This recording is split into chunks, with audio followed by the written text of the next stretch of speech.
sing something about the piano greats. You've heard our jazz music. They say it comes from different cities and different states. I say jazz comes from anywhere that the human being has a soul and has a heart. I'd like to mention some of the greats. We had James B. Johnson, Thomas Fats Waller, U.B. Blake, and Cecil. Charles Lucky Roberts, Hank Duncan, Ralph Sutton, yours truly, Willie the Lion Smith.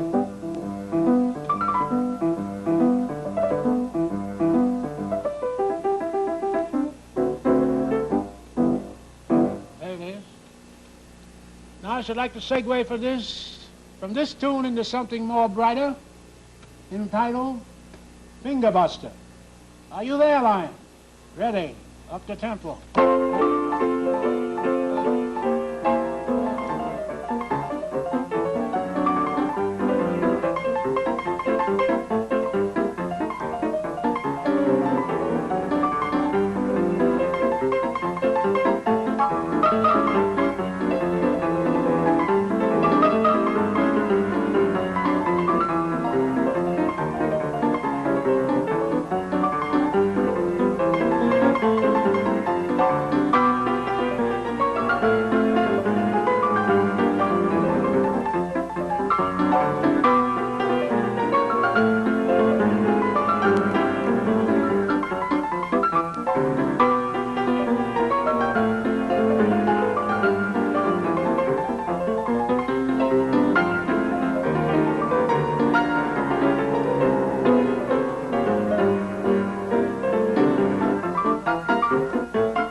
That's it.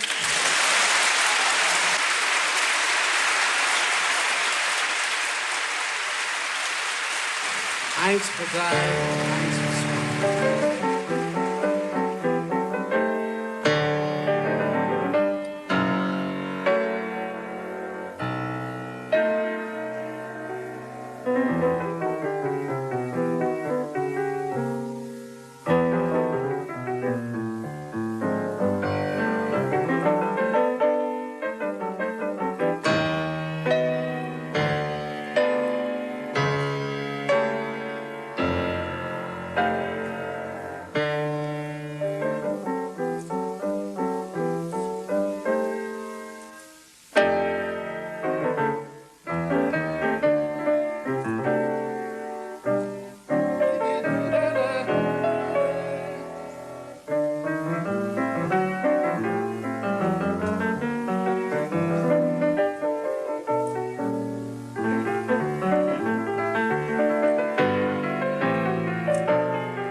That's it.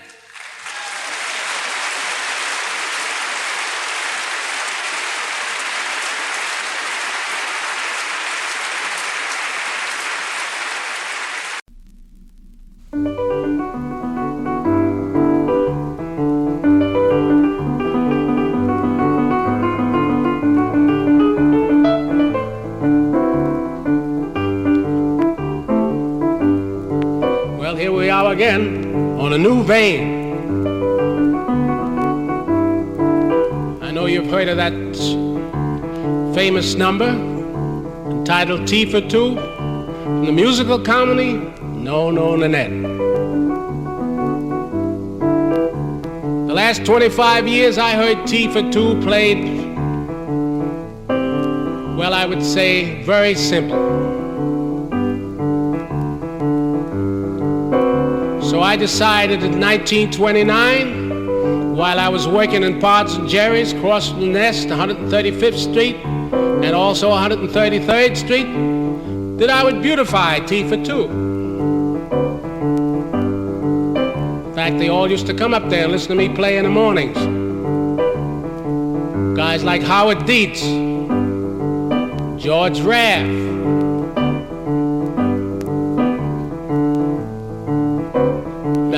what's his name? William Powell, Texas Guinan, whom I worked for later. I had 12 singing waiters, plus 4 girls on the floor.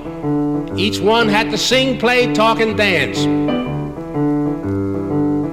Serve a person all night, they might give you $1. Maybe 50 cents, maybe thank you. I sat at the piano. I never started to play till around 12 o'clock.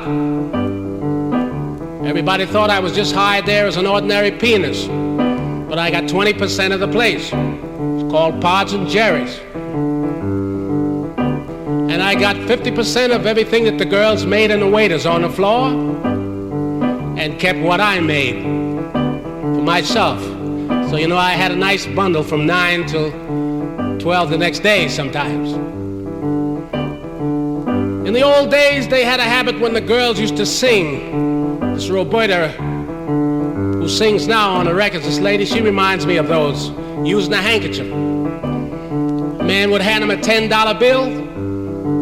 They'd throw up their hand like this, smother the handkerchief, put the 10 in the waist pocket, and show you a $1 bill. I decided to get looking glasses put all around the place with the cooperation of the boss. So every time one of them passed the $1 bill, I had the waiters, they'd say, "Lion," they put up the finger, $1. For being so loyal, I give each waiter $1 out of 5. It was very common for me to play a course of night and day for 2 hours. Funny thing, Johnny Green came up one night. Body and Soul was written in D flat. I had 12 entertainers. After 10 o'clock, they got hoarse, so we called them whiskey tenors. That made me play Body and Soul in every key on the piano. That's where the arrangers got the idea of transposing and lots of more ideas. So getting back to my story about Tea for Two, I played it so much in one key, I decided to redress it. And this is how I did it. I should like to play the voice for you.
First dressing.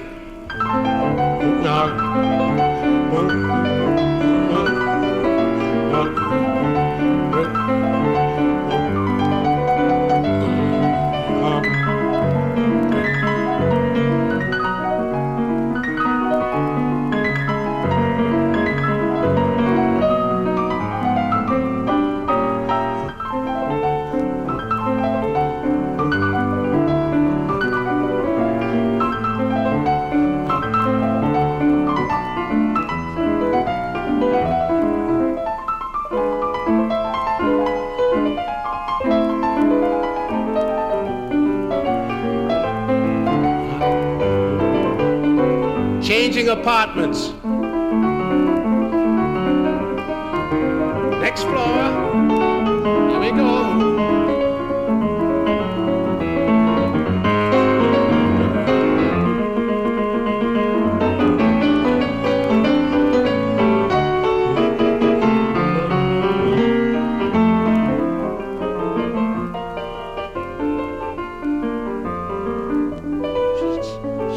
She don't like this floor.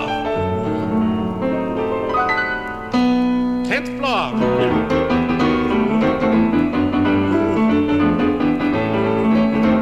Last floor, leaving.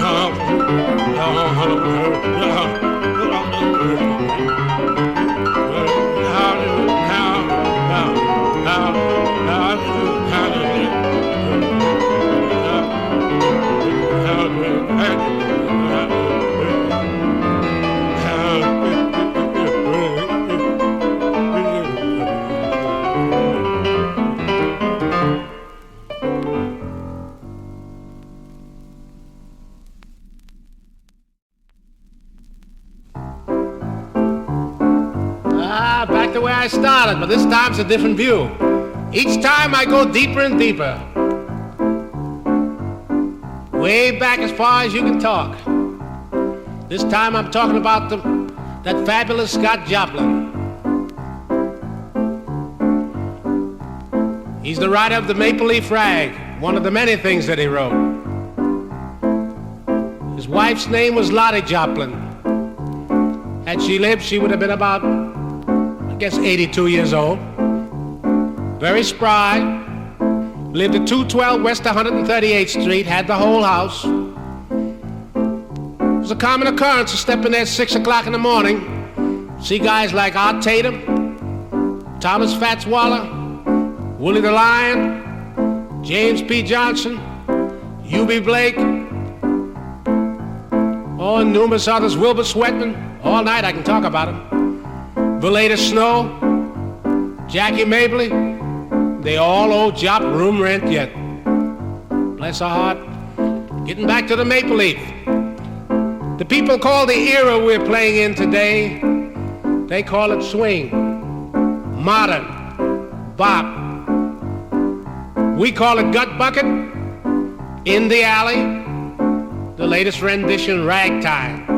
I'll never forget when I was a kid, I used to dance, play the piano. My mother used to say, get hot. Oh, let's rag it, son. So you see, ragtime is a happy medium. Take the Baptist people in the churches, they call them shouts. Anytime you hear shout, it'll make you dance. So getting back to Scott Joplin, he wrote the Maple Leaf Rag in A-flat. Written very simple. Everybody played it in A-flat.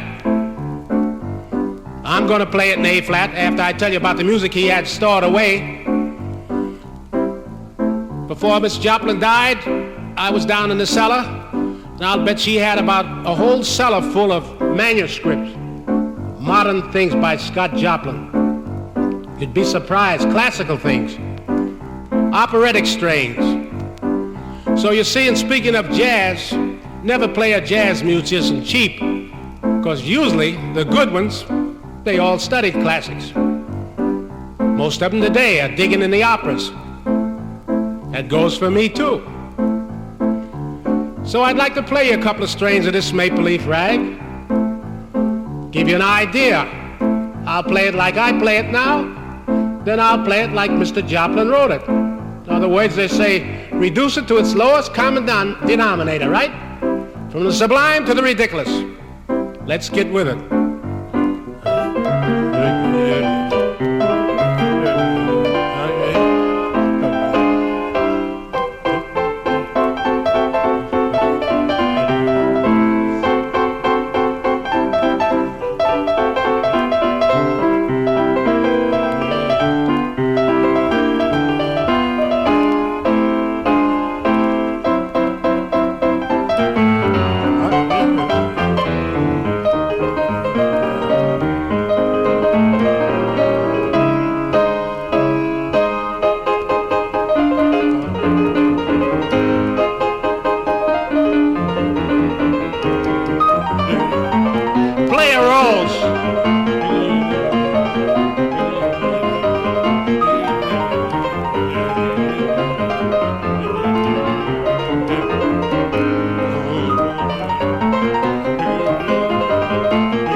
We're gonna do something different. We're gonna reminisce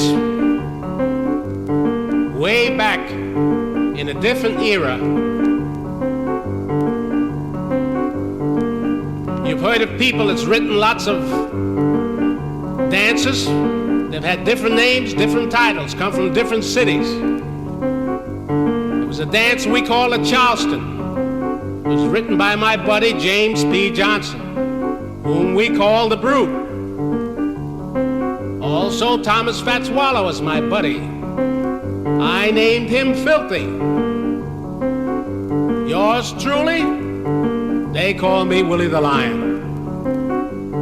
Getting back to this dance, one morning we're standing corner 135th Street and Lenox Avenue. 40 years ago in a place called the Terrain Restaurant. It's torn down now. There was a little guy, we call him Russell Brooks. Comes from Charleston. He had a team, a dance team. They call him the Sextet, better known as the Charlestonians. Jimmy Johnson, myself, and Fats, we saw them dance. They used to dance in the streets for quarters and in the cafes at nights. Jimmy said, I think I'll write a dance for them, line, and we'll call it the Charleston. As a rule, Charlestonians, they call them Tar Heels. They come from South Carolina. They do a different kind of dance. The Geechees, they come from North Carolina. And they can dance a while. So here's how the voice went, written and composed by my buddy James P. Johnson.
left hand goes, that's where they dance the Charleston.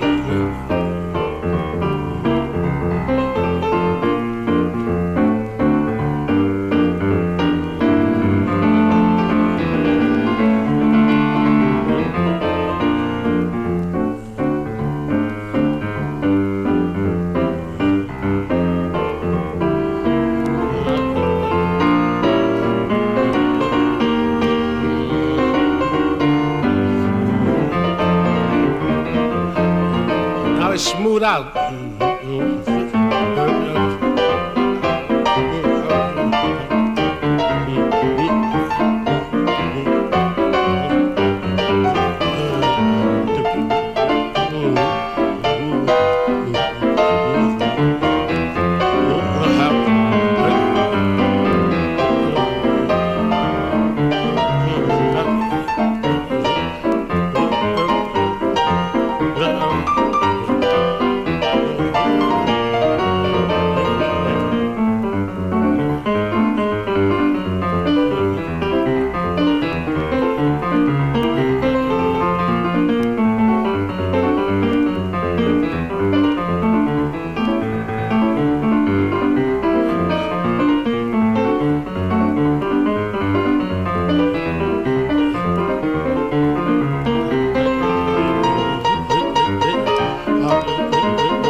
Leaving.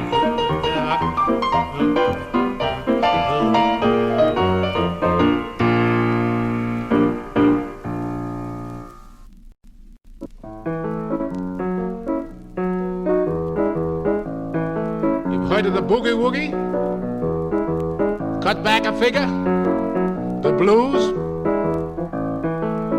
This is called rock and roll with a real movement in the bass.